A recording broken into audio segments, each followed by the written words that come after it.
So this is a question in the background of that we always think like this, that del dot E is equal to rho by epsilon naught. And you know the symmetries of Maxwell's equation. So del dot B, they are saying this is not zero.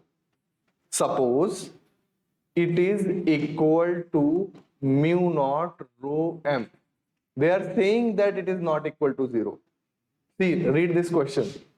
The divergence is non-zero, correct?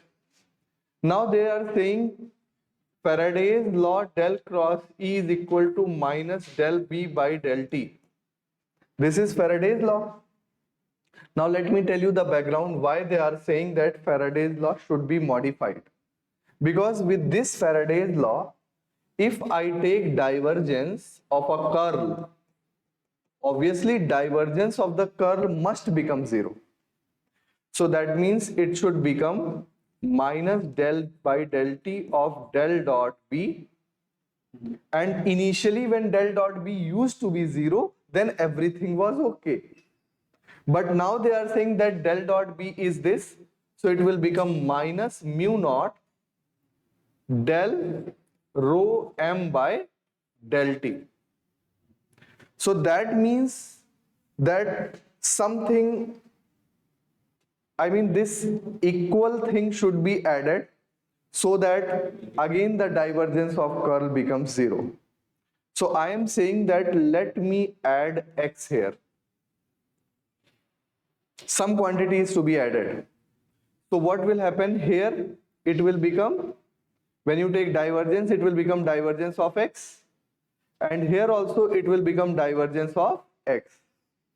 So that this gives me a clue that divergence of x should become minus mu naught plus mu naught del rho m by del T. This should happen so that the divergence of curl still remains zero.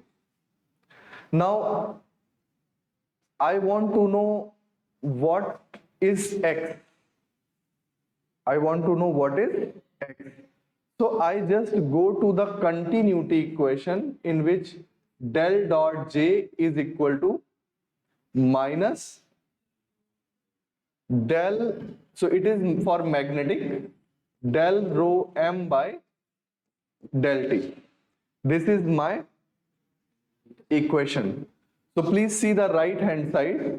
So I have to multiply mu naught here minus mu naught del rho m by del T will give me del dot mu naught Jm, and I want to compare it with this, so I want positive sign here, I will take negative sign here. Now you compare, x has become this.